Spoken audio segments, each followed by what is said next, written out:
Welcome to the LeoSpinal tutorial video. Start by logging in, then go to File, Import, and bring in a scan of a torso. Make sure to change the units of scale to match the export of your scanning device. If you need to reposition the model to match the view planes, open the Transform tool. Then use the on-screen, colored rotation wheels in any plane to rotate the model as needed. If you need to switch to translation, either horizontal or vertical, you may do so using the Move toggle switch. You can clean your scan using a variety of tools under the Clean tab. You can use the selection mode to highlight triangles or invert your selection and remove triangles as needed. You can always undo with the Undo or Reset arrow. It's also possible to patch holes with Fill Holes or to smooth or remesh your skin files. To navigate in LeoSpinal, use your right-click mouse button and drag to rotate the model. Use your scroll wheel to zoom in and out, and click and hold your mouse scroll wheel to pan the camera angle. You can toggle on and off the ground plane or show landmarks once they've been completed. You can also select an orthographic view of your project at any time. Once you have cleaned and positioned your scan, you can hit Apply to move on to the next tab and start placing the requested anatomical landmarks. Go down the list on the left and click on each landmark location. Rotate your model to the appropriate perspective and use your left mouse click to place the landmark. You may click multiple times.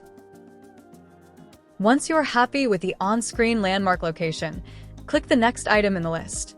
Rotate your model accordingly and continue down the list until every landmark has been placed correctly.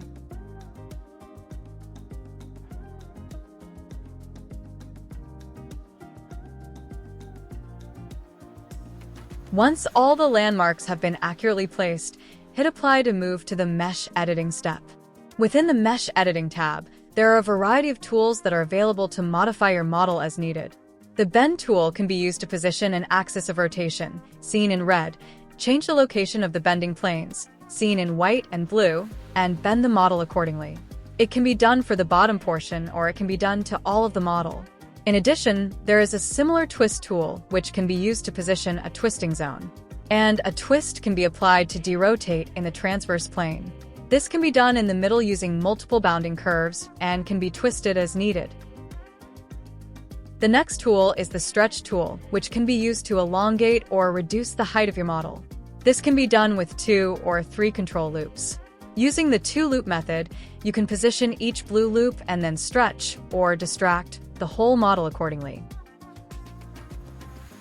If you use the 3-loop method, the stretch will be limited to the zone in between the 2 blue curves. The positioning can be changed quickly with the sliders or scaled up and down as needed.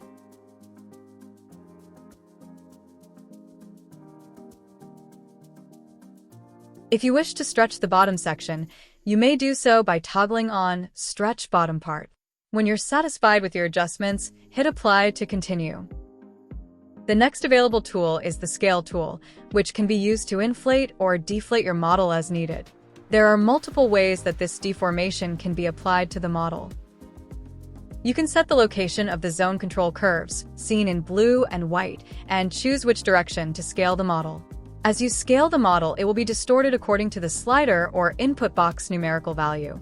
Scaling in one direction will limit the expansion in one direction only, and will follow to the direction of the large red arrow. You can pick an arrow, and you can change the positioning of the arrow to change the positioning of your adjustment. 2 directions can also be employed to scale the model along both arrows as needed. When you're done adjusting, hit Apply to accept the changes and continue to the next step. The next available tool is the Pressure or Relief tool. This can be used to add modification shapes to the model, and the control points can easily be moved around to get the required modification shape. Use the slider to change the depth of the modification and hit Apply. If you wish to repeat on the other side, you may select the corresponding shape from the drop-down menu. Expansions can also be added which increase the size and clearance around the legs. Correctional pressures are also available to increase correctional forces as needed. Sculpting tools are available to smooth out any modifications or residual noise as needed. You can change the radius of the tool with the slider and the strength of the applied modification using the slider as well. Use it to touch up your model and ensure a consistent, smooth, and comfortable fit. The Flatten tool is also available if needed to flatten your model and apply pressure in any sort of local or manual manner. If you wish to import an X-ray image to overlay onto your torso model, you may do so using the Import Image tool. Click Import, navigate on your computer to find the image, and bring it in. We recommend changing the opacity so that you can see through it to your model. Click and drag one of the corner boxes to resize it, or click on the image to drag it around and reposition it. Unfortunately, this X-ray does not actually match the scan, but I'll get it close for demonstration purposes. There's also a rotation control point available in the center, at the top. Once you have scaled and located your picture, you can place it in 3D space to get an idea of what that would look like, or you can apply it directly to the model. Next, you can generate your design and view it with the X-ray, the trimlines, and the corset overlaid together. Switch to the Design tab, select a design, and click the Generate button. You can change the opacity of the corset with the slider in the lower right of the viewing window. If you design without an X-ray, you can select which design you would like from the available options under Select Design. Click to preview and rotate to check out the various designs available. Click Generate to see the solid form.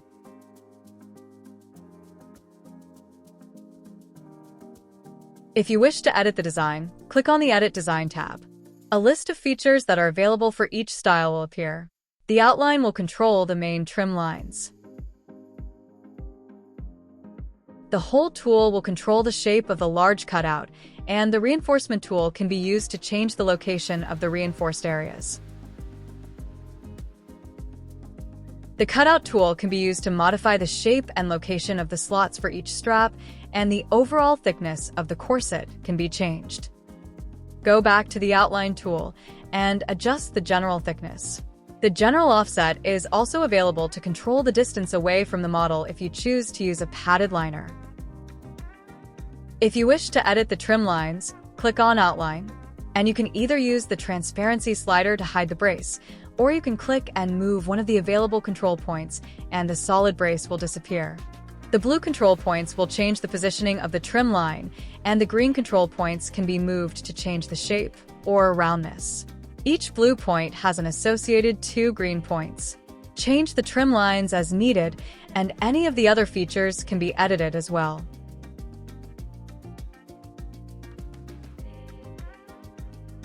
The reinforcement bars can be modified with the 2 blue control points, and the curvature can be changed with the associated curve shaping green points. Also, the strap slots can be clicked and relocated, or turned on or turned off with the Enable Component toggle switch. The slots can be modified in width or height, and their position can be rotated to your desired location. They can also have rounded or square edges.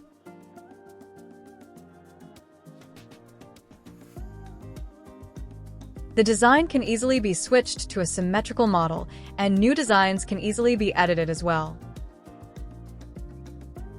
Instead of strap slots, this one has physical loops which can be seen here and can be edited in very much the similar fashion by turning on or turning off each individual loop.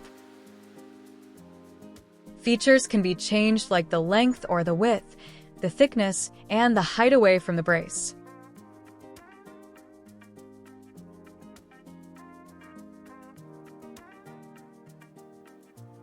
Text can also be embossed with the Embossed Text tool.